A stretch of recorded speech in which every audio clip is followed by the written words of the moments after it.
di webinar hari ini. Izin Bapak Ibu untuk share screen. Saya akan membawakan materi tentang pelaksanaan pengadaan barang jasa. Sebelum membicarakan ini, perkenalkan dulu nama saya Dr. Haja Hendala Batisila Purna, MHKes. Saya adalah anggota IKA PDH Unbor, yaitu Ikatan Alumni Pendidikan Doktor Hukum Universitas Borobudur, Jakarta, angkatan ke-13. Saya sekarang sehari-hari sebagai Direktur Rumah Sakit Daerah Idaman Kota Banjarbaru di Kalimantan Selatan, juga sebagai anggota profesi lainnya. Aktif sebagai anggota profesi di ID, Persi, Arsada, MHKI, PMI, PDUI di Kalsel. Untuk pengadaan barang dan jasa ini ada di pedoman pengadaan dalam penanganan darurat diatur dalam Peraturan LKPP nomor 13 tahun 2018, juga dalam Perpres 12 tahun 2021 ini tentang pengadaan barang jasa dalam keadaan darurat. Nah, pengadaan barang dan jasa ini dalam keadaan darurat perlu mekanisme pengadaan untuk mencapai tujuan yang cepat dan memadai dan tetap selaras dengan prinsip pengadaan, yaitu efektif, transparan, dan akuntabel. Keadaan darurat berhubungan dengan keselamatan manusia yang bersifat sangat mendesak dan perlu ditangani segera. Adapun strategi penanggulangan keadaan darurat ini satu kesatuan dengan Undang-Undang Nomor 24 Tahun 2007, yaitu tentang penanggulangan bencana. Juga PP 21 Tahun 2008 tentang penyelenggaraan penanggulangan bencana, serta Perpres 17 2018 tentang keadaan tertentu dan gawat darurat bencana. Di sini saya akan membicarakan tentang definisi darurat itu sendiri.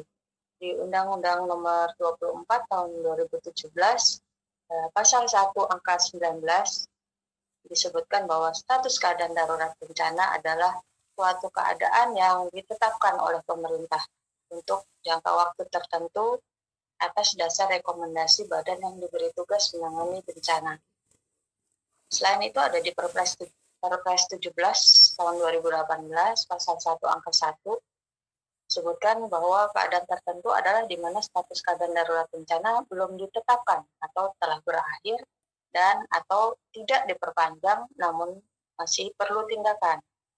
Nah, di pasal 1 angka 3 disebutkan bahwa keadaan darurat bencana itu adalah suatu keadaan yang mengancam dan mengganggu kehidupan dan penghidupan sekelompok orang atau masyarakat yang memerlukan tindakan penanganan segera dan memadai yang meliputi kondisi siap darurat, siaga darurat, tanggap darurat, dan transisi darurat ke pemulihan.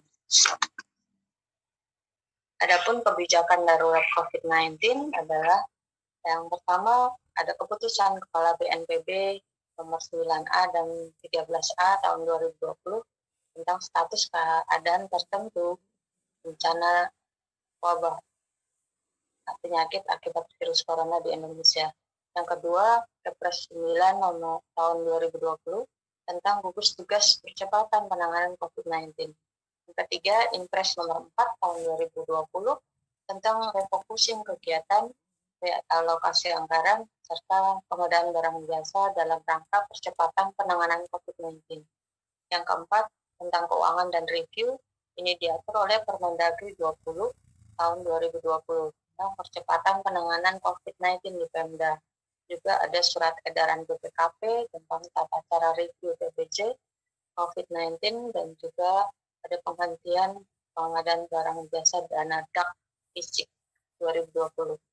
Yang kelima ada surat edaran Kepala LKPP nomor 3 2020 yaitu penjelasan atas pelaksanaan pengadaan barang jasa dalam rangka penanganan COVID-19 sesuai Perpres 12 tahun 2021 dan juga Peraturan LKPP nomor 13 tahun 2018. Selain itu ada juga SE Kepala LKPP nomor 4 2020 tentang klarifikasi dan nego. Strategi pengadaan penanganan keadaan darurat COVID-19 ini adalah upaya terbaik mencapai tujuan pengadaan dengan mengoptimalkan mitigasi risiko yang memperhatikan aspek regulasi, justifikasi, dan juga data dukung atau dokumentasi, berlandaskan prinsip dan etika pengadaan. Implementasi di daerah ini ada Permendagri 20 tahun 2020 tentang percepatan penanganan COVID-19 di daerah. Lalu yang kedua, Surat Edaran Kemendagri 440 2436 tentang pencegahan penyebaran COVID-19 di daerah. Yang ketiga, Surat Edaran Kemendagri 440 2522 SC tentang pembentukan gugus tugas penanganan COVID-19. Yang keempat, Surat Edaran Kepala LKPP nomor 3 tahun 2020 tentang penjelasan pelaksanaan pengadaan barang jasa penanganan COVID-19. Adapun alur penanggulangan bencana COVID-19 ini leading sektornya adalah BNPB dan BPBD. Dalam keadaan tertentu, BNPB melakukan penanggulangan, lalu ada refocusing penanggulangan. Setelah itu kepala pemerintahnya menetapkan keadaan darurat. Setelah itu baru bisa penggunaan belanja tak terduga atau BPT, realokasi atau penggunaan kas daerah pasca bencana. Adapun sumber anggaran penanggulangan bencana ada PAD dan revisi anggaran atau refocusing, belanja tidak terduga, dan kas daerah. Pada tahapan pengadaan barang dan jasa ini ada perencanaannya. Jadi kita identifikasi dulu kebutuhannya, apa yang diperlukan di saat darurat ini, analisis ketersediaan sumber dayanya, penetapan cara pengadaannya seperti apa. Lalu pelaksanaan pemilihan dan penunjukan penyedia yang pernah mengadakan alat kesehatan tersebut. Ada SP, surat penunjukan pengadaan barang jasa. Lalu pelaksanaan pekerjaan, yaitu pemeriksaan lokasi, serah terima lokasi, surat penunjukan mulai kerja, surat perintah mulai kerja, dan pelaksanaan pekerjaan. Setelah itu perhitungan hasil pekerjaan dan serah terima hasil pekerjaan. Terakhir penyelesaian pembayaran kontrak pembayaran audit. Di dalam Surat Edaran nomor 3 tahun 2020 LKPP penjelasan atas pelaksanaan PBJ penanganan darurat COVID-19, yaitu pimpinan atau kepala daerah mengambil langkah lebih lanjut dalam rangka percepatan pengadaan barang jasa penanganan darurat COVID-19. Setelah itu penggunaan anggaran atau kuasa pengguna anggaran menetapkan kebutuhan barang jasa dalam rangka penanganan darurat COVID-19 dan memerintahkan PPK untuk melaksanakan PBJ. PPK menunjuk penyedia yang antara lain pernah menyediakan barang sejenis di instansi pemerintah atau sebagai penyedia katalog, walaupun harganya belum ditentukan. Setelah itu menerbitkan surat pesanan yang disetujui oleh penyedia dan meminta penyedia menyiapkan bukti kewajaran harga barang tersebut. Pembayaran berdasarkan barang yang diterima, jadi dapat dilakukan dengan uang muka atau setelah barang diterima. Menerbitkan surat penunjukan pengadaan barang dan jasa dan surat perintah mulai kerja. Meminta penyedia menyiapkan bukti kewajaran harga, lalu menandatangani kontrak dengan penyedia berdasarkan berita acara, perhitungan bersama, dan berita acara serah terima hasil pekerjaan. Melakukan pembayaran berdasarkan surat penunjukan barang dan jasa dan surat perintah mulai kerjanya. Dapat dilakukan atau setelah pekerjaan selesai baru dibayar. Selanjutnya, pengaruh COVID-19 pada pengadaan ini kebutuhannya jadi meningkat. Lalu fleksibilitas dan attractiveness menjadi kunci. Serta strategic outsourcing dan kebijakan pembatasan migrasi orang atau barang dari dan keluar negeri, karena itu akan mempengaruhi pengadaan nasional.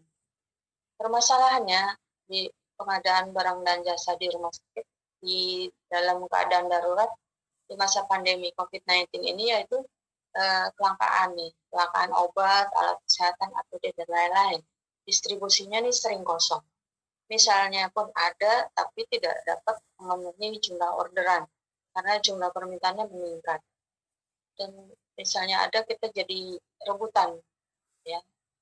Yang kedua, ketidakpastian estimasi kedatangan alkes, obat, APD, bahan habis pakai, yang dipesan itu waktu tunggunya dari masa order agak lebih panjang dibandingkan normal. Yang ketiga, harganya yang tidak stabil, jadi cenderung semakin mahal dan berbeda-beda, tidak sama patokan harganya. Darurat ini bukan berarti tertutup, jadi dalam keadaan darurat ini pemerintah dituntut untuk melakukan pengadaannya dengan cepat dan fleksibel. Bahkan pemerintah perlu melakukan pembayaran di muka dengan jumlah besar untuk mengamankan persediaan. Nah, di sini kita bisa lihat pengadaan terdampak ada prakontrak dan pasca kontrak. Termasuk di dalamnya di sini ada keadaan tahap.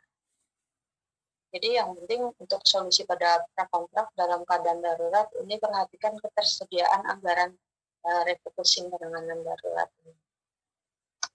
Selanjutnya, apakah kontrak itu sedang berjalan? Kontraknya bisa dihentikan secara permanen, bisa dihentikan sementara, ataupun kontrak dilanjutkan. Terakhir, kesimpulan di prinsip dan etika pada kontrak pengadaan barang jasa pemerintah dalam keadaan darurat di masa pandemi COVID-19 ini merupakan kontrak hybrid, itu antara PPK dengan penyedia, dilakukan sesuai prosedur keadaan darurat yang telah diatur dalam beberapa peraturan perundangan tentang pengadaan barang dan jasa. Yang kedua, strategi pengadaan barang dan jasa dalam keadaan darurat COVID-19 harus mengoptimalkan mitigasi risiko, memperhatikan aspek regulasi, justifikasi, dan data dukung atau dokumentasi, berlandaskan prinsip dan etika pengadaan. Yang ketiga, prosedur PBJ dalam pengenangan keadaan darurat ini berlaku pada keadaan darurat berdasarkan penetapan status keadaan darurat oleh pejabat yang berwenang atau kepala daerah, karena dia merupakan bencana non alam. Ini terdapat dalam Kepres nomor 12 tahun 2020. Ini berfungsi sebagai dasar untuk menetapkan terjadinya kahar atau force majeure bagi kontrak pengadaan.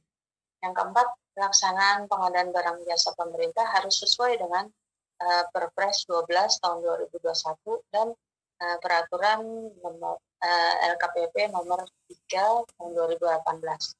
Yang terakhir, penanganan pandemi COVID-19 mengakibatkan pergeseran anggaran, sehingga anggaran untuk pengadaan alkes itu menjadi tidak cukup. Demikian presentasi saya hari ini. Saya mohon maaf. Assalamualaikum warahmatullahi wabarakatuh. Terima kasih Dr. Endah Labati, pemaparannya sungguh komprehensif, dan tentunya bagi Bapak dan Ibu bahwa substansi yang disampaikan dalam webinar ini tidak hanya juga berlaku bagi pengadaan barang dan jasa hanya pemerintah, tetapi juga relevan untuk kepentingan bagi BUMN, BUMD, pelaku usaha, dunia usaha lainnya. Dan ini saya pikir memperkaya dalam proses pengambilan keputusan atau kebijakan dalam rangka untuk penanganan COVID untuk kesejahteraan rakyat kita. Sekali lagi terima kasih.